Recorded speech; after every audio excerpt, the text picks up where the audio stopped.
Assalamualaikum warahmatullahi wabarakatuh.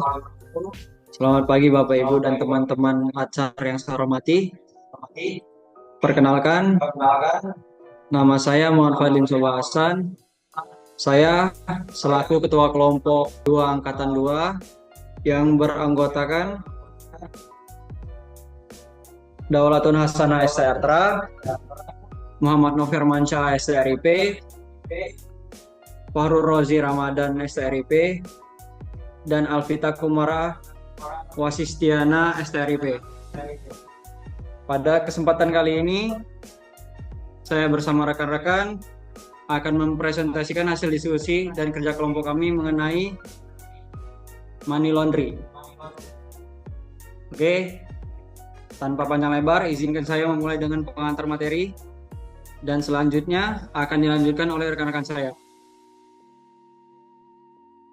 Pengertian money laundry atau dalam bahasa Indonesia disebut pencucian uang adalah proses menyembunyikan atau menyamarkan usul-usul uang yang diperoleh dari kegiatan ilegal seperti narkotika, korupsi, penipuan, dan penyelundupan, hingga tampak seolah-olah berasal dari sumber yang sah. Tahapan money laundry. Yang pertama itu placement atau penempatan. Menempatkan uang hasil kejahatan ke dalam sistem keuangan, misalnya dengan menyetorkan uang ke rekening bank. Yang kedua itu layering atau pelapisan. Memindahkan uang tersebut ke berbagai akun atau transaksi untuk memutuskan jejak asal uang, seperti transfer antar bank, pembelian aset, atau investasi fiktif. Yang ketiga itu integration atau integrasi. Uang yang telah dibersihkan digunakan dalam kegiatan ekonomi ilegal, seperti membeli properti, usaha, atau barang mewah sehingga tampak sah secara hukum.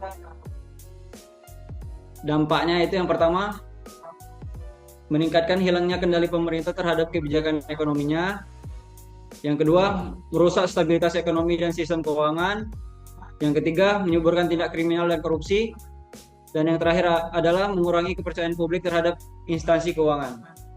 Selanjutnya dilanjutkan oleh rekan Ana. Mohon izin melanjutkan.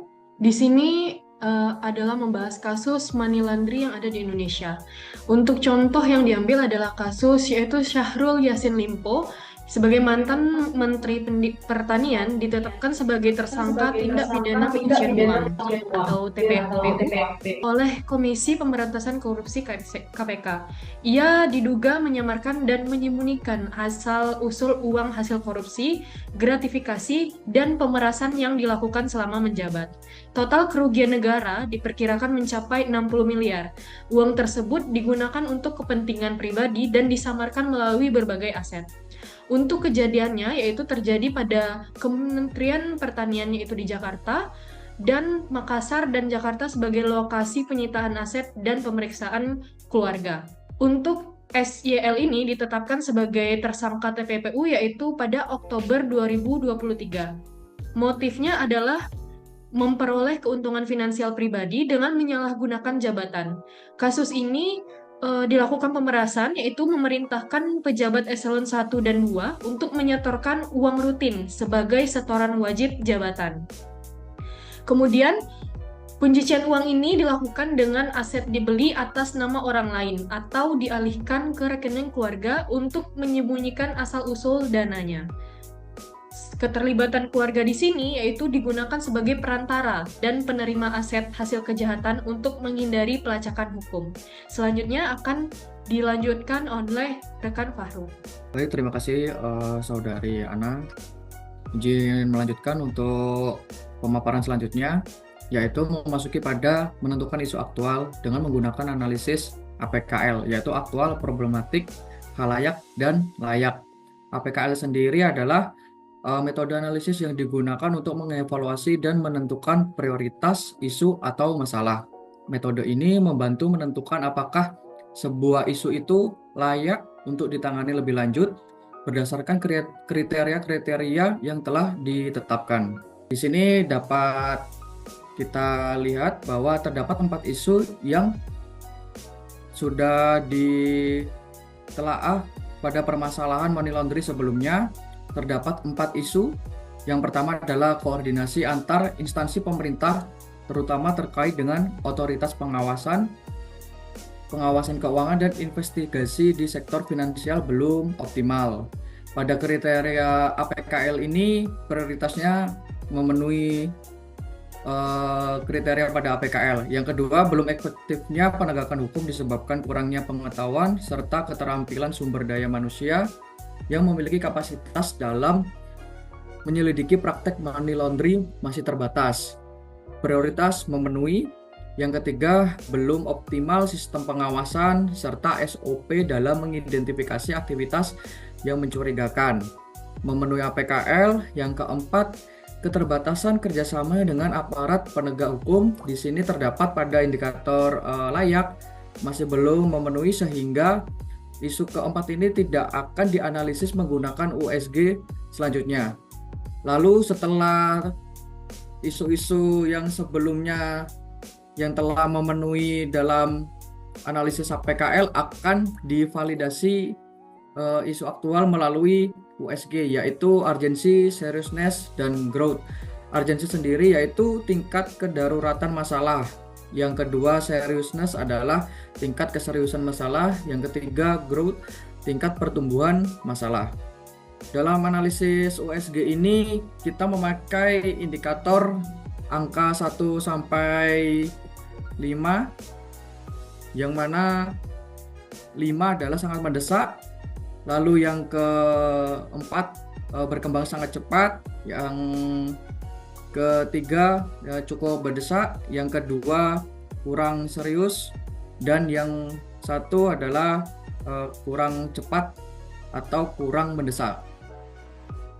Dalam isu nomor 1, koordinasi antar instansi pemerintah terutama terkait dengan otoritas pengawasan keuangan dan investigasi di sektor finansial belum optimal. Terdapat 3 indikator yang telah kami dapat. Yang pertama, sistem pengawasan dengan nilai USG 555. Yang kedua, waktu koordinasi nilai USG-nya 333. Dan yang ketiga, sarana koordinasi dengan nilai USG 554. Berarti dengan isu yang pertama ini kita dapatkan dengan total nilai 38. Lalu yang kedua adalah belum efektifnya penegakan hukum disebabkan kurangnya pengetahuan serta keterampilan sumber daya manusia yang memiliki kapasitas dalam menyelidiki praktek money laundry masih terbatas. Terdapat 3 indikator. Yang pertama, pelatihan dan pengembangan sumber daya. Yang kedua adalah anggaran untuk pelatihan sumber daya. Yang ketiga, SOP penyelidikan. Yang pertama, pelatihan dan pengembangan sumber daya memiliki nilai 454. Yang kedua memiliki nilai 322. Dan yang ketiga memiliki 554 dengan total 34. Yang ketiga adalah belum optimal sistem pengawasan serta SOP dalam mengidentifikasi aktivitas yang mencurigakan. Terdapat 3 indikator. Yang pertama, teknologi sistem pengawasan dan SOP memiliki nilai 555. Yang kedua, metode sistem pengawasan dan SOP memiliki nilai USG 333. Yang ketiga, koordinasi antar instansi pengawas memiliki nilai USG 544. Dengan demikian kita mengambil yang peringkat pertama, yaitu isu nomor 1. Selanjutnya presentasi akan dilanjutkan oleh saudara Novermansyah. Ya, saya di sini akan menjelaskan analisis SWOT, yaitu yang pertama kekuatan, metode yang rumit dan sulit dideteksi. Pencucian uang menggunakan teknik yang kompleks sehingga sulit diidentifikasi oleh pihak berwenang, dan hal ini membuat pelaku bisa menyembunyikan uang ilegal dengan lebih efektif. Untuk yang kedua, kelemahan. Kelemahan ini resiko ketahuan dan sanksi hukum jika terdeteksi pelaku pencucian uang menghadapi hukuman berat, baik denda maupun penjara. Ini menjadi faktor penghambat signifikan bagi pelaku kejahatan. Dan ada pula yang ketiga, peluang. Kurangnya regulasi yang ketat atau penegakan hukum yang lemah. Di beberapa wilayah, aturan dan pengawasan masih minim, sehingga memberi celah bagi pelaku pencucian uang. Kondisi ini bisa dimanfaatkan oleh pelaku untuk melakukan pencucian uang lebih leluasa. Dan yang terakhir, ancaman. Tindakan anti pencucian uang yang lebih efektif. Pemerintahan dan lembaga keuangan semakin meningkatkan sistem deteksi dan penegakan hukum. Teknologi dan kerjasama internasional juga memperkuat upaya melawan pencucian uang. Selanjutnya akan dilanjutkan oleh rekan saya Alvita. Baik, terima kasih rekan Nover. Jadi terkait gagasan penyelesaian isu ini sendiri sebenarnya terkait bagaimana lebih lanjut dari apa yang sudah disampaikan oleh rekan Nover, yang mana masing-masing dari SWO dan T-nya itu dapat membentuk strategi tersendiri, yang mana strategi SO dan ST di sini itu memanfaatkan kekuatan untuk mengambil peluang dan menghadapi ancaman, yang mana dalam hal ini tadi sudah disampaikan dukungan hukum serta publik yang dicontohkan berupa regulasi dan lembaga itu sudah tersedia. Lalu publik juga mendukung sehingga bisa langsung bergerak cepat dan tegas. Sedangkan untuk strategi WO dan WT itu membantu memperkuat titik-titik lemahnya. Yang dalam hal ini dicontohkan itu melalui modus canggih dan kelemahan sistem itu bisa dimanfaatkan pelaku. Sehingga harus diperkuat dengan teknologi, edukasi, dan sistem hukum yang tangguh. Next slide, rekan Fadli.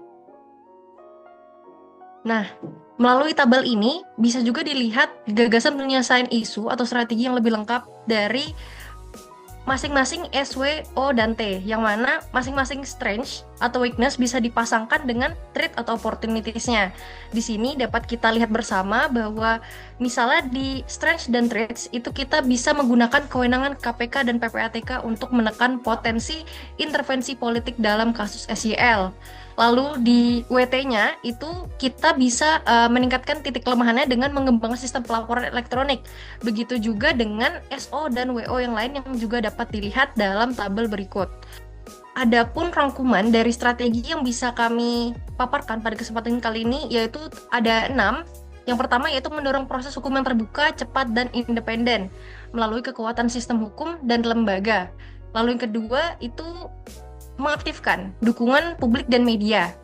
Lalu yang ketiga itu memanfaatkan teknologi untuk mendeteksi dan pencegahan, yang mana dalam hal ini bisa menggunakan AI, big data, blockchain, sistem follow the money, dan forensik digital. Yang keempat itu collab antar lembaga seperti tertulis di slide. Lalu yang kelima itu perbaikan celah sistem dan perlindungan pelapor. Dan yang terakhir yaitu kerjasama internasional untuk pelacakan aset, yang dalam hal ini dapat berkolaborasi juga dengan Interpol, Egmont Group, dan FATF. Demikian kesimpulan dari presentasi kami pada kali ini. Saya kembalikan lagi kepada rekan ketua kelompok, rekan Fadli. Baiklah, demikian presentasi dari kelompok kami mengenai money laundry. Semoga presentasi kami bisa mudah dipahami dan bermanfaat. Terima kasih atas perhatian dan waktunya. Assalamualaikum warahmatullahi wabarakatuh.